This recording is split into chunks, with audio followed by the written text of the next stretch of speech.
Alors, le but de cette vidéo est de pouvoir calculer une primitive de fraction rationnelle. Une fraction rationnelle, qu'est-ce que c'est? C'est juste un quotient de polynôme, donc P de x sur Q de x.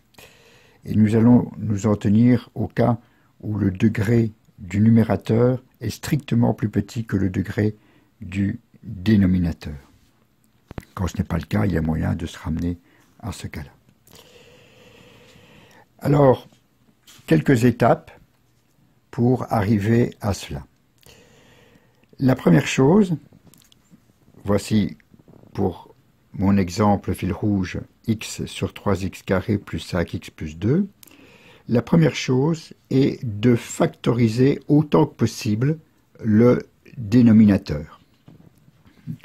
Bien entendu, si c'est déjà fait, ce n'est pas la peine de faire cette étape. Dans cet exemple, ce n'est pas fait. 3x carré plus 5x plus 2, nous pouvons la factoriser. Et ce n'est pas très compliqué puisqu'il s'agit d'un polynôme du second degré. Pour factoriser un polynôme du second degré, on cherche ses racines avec la fameuse formule moins b plus ou moins racine carrée de b carré moins 4ac sur 2 fois a, qui nous donne, dans ce cas-ci, soit moins 1, soit moins 2 tiers.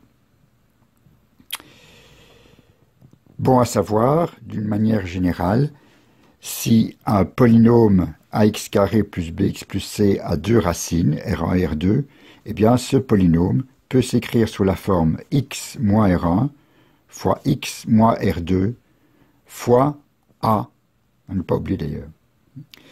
Ça c'est logique puisque le facteur x moins r1 va faire en sorte que quand x est égal à r1 on aura 0. Pareil pour x moins r2 qui va faire en sorte que quand x sera r2 on aura 0. Et le a ici est nécessaire pour que le coefficient de x carré soit bien a. Donc, dans notre exemple, puisque nous avons calculé les racines moins 1 et moins 2 tiers, eh bien, notre polynôme s'écrit comme x moins moins 1, donc plus 1, fois x moins moins 2 tiers, donc plus 2 tiers, le tout fois 3, qui est le a. Ce n'est pas absolument nécessaire, mais juste pour se simplifier la vie, ce n'est pas très commode de traîner une fraction 2 tiers. Donc, je vais multiplier le 3 par cette somme, plus exactement distribuer le 3 à cette somme pour faire 3x plus 2. Et donc, j'ai une factorisation en deux, ce qu'on appelle monôme, donc polynôme du premier degré, x plus 1 fois 3x plus 2. Alors, pourquoi avons-nous factorisé le dénominateur? C'est en vue de la seconde étape, qui consiste à scinder la fraction de départ en une somme de fractions plus simple. Alors, ceci repose sur un théorème algébrique qui dit qu'une fraction de ce genre va pouvoir être scindée avec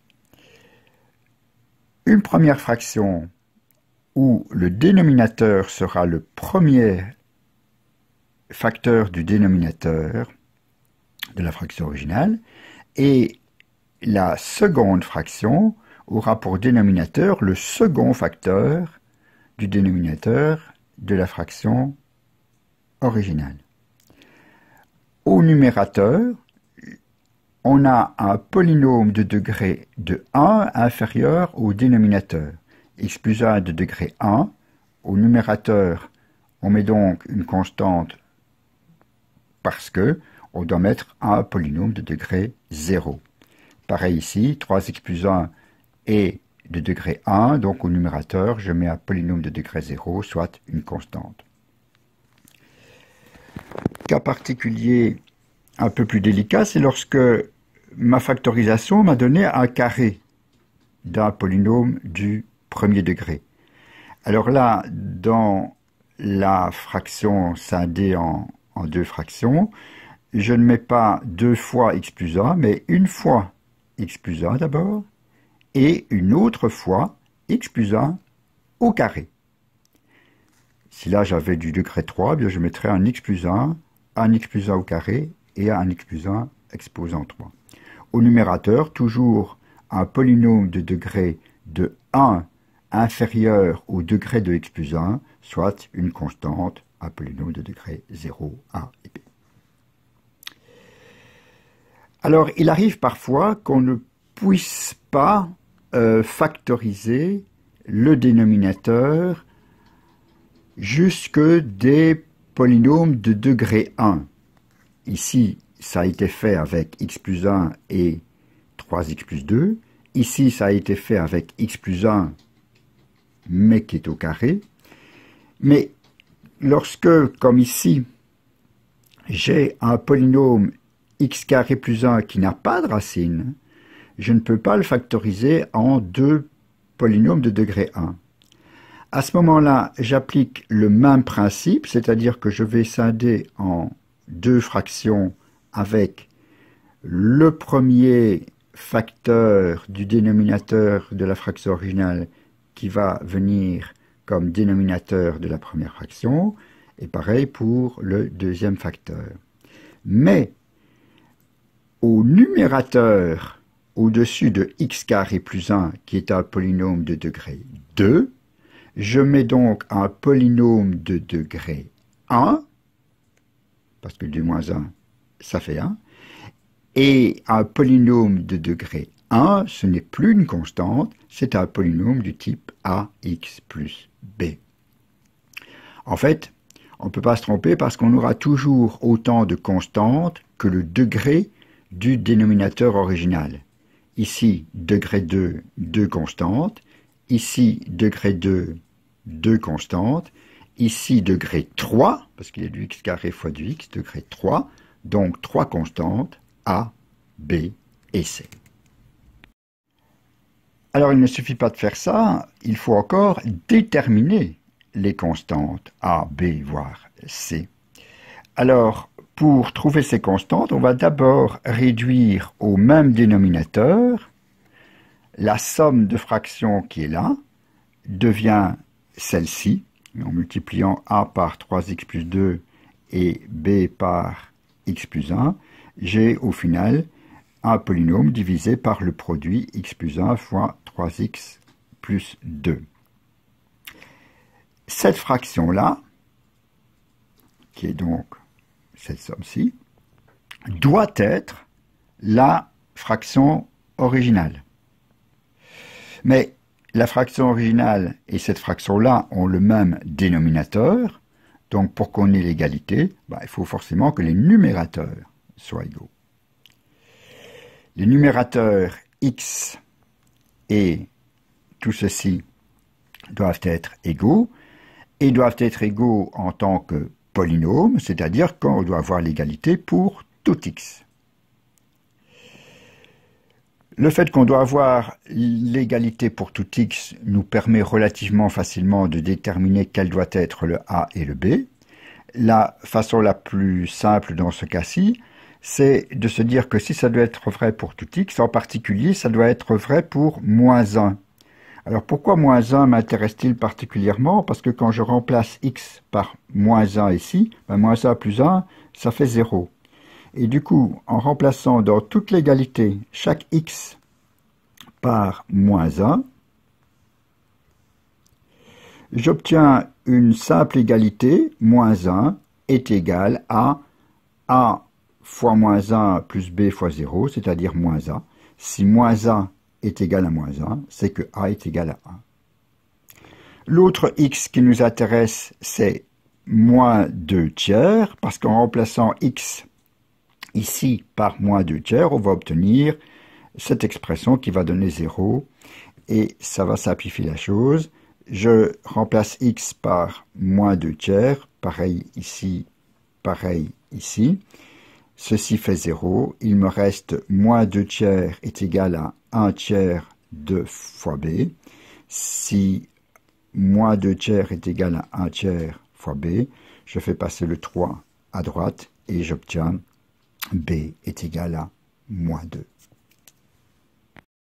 L'étape 3, eh bien, c'est le calcul de la primitive qui était visée en primitivant chacun des termes de notre décomposition.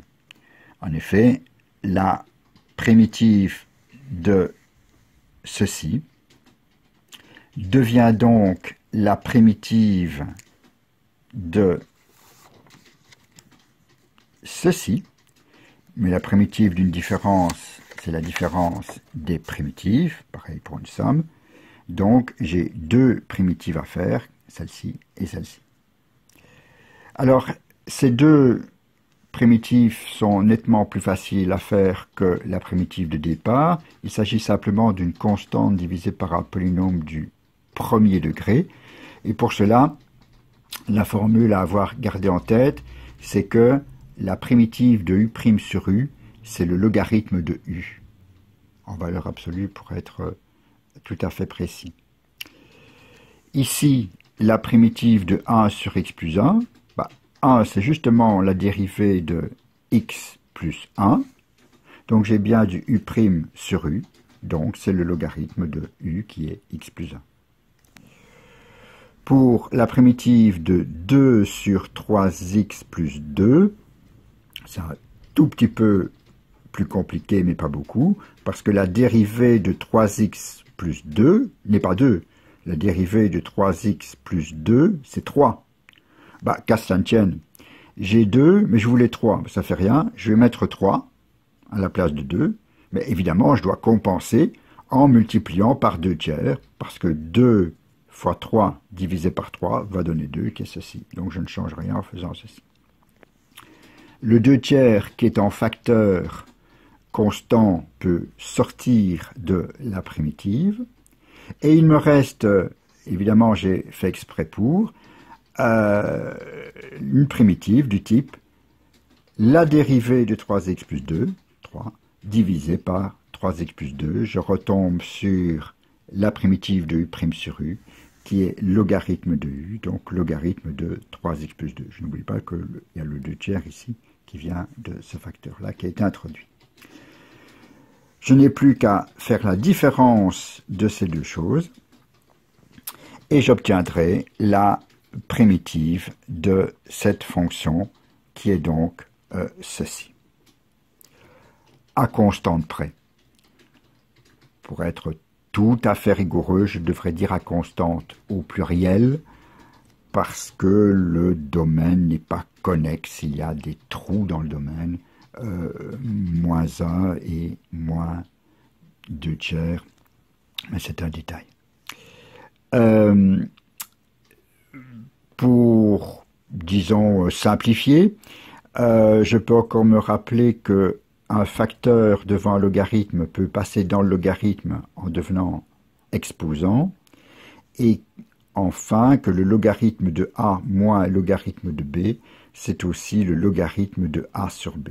Et j'obtiens donc comme primitive le logarithme de x plus 1 divisé par 3x plus 2 exposant 2 tiers, ceci à constante près. Question subsidiaire, si on doit calculer non pas une primitive, mais bien une intégrale. Donc imaginons avec la même fonction que je doive calculer non pas sa primitive, mais l'intégrale de 0 à 1. Qu'est-ce que ça change? Rien au calcul qui précède. Simplement, quand j'ai la primitive, je dois l'évaluer comme toujours aux bornes, c'est-à-dire l'évaluer en x égale 1, x plus 1, ça fait 2, 3 fois 1 plus 2, ça fait 5, sans oublier l'exposant 2 tiers, et l'évaluation en 0 nous donne ln de 0 plus 1, 1, sur 3 fois 0 plus 2, 2, sans oublier l'exposant 2 tiers. Pour encore simplifier la réponse, je peux de nouveau me rappeler que ln de a moins ln de b, c'est ln de a sur b.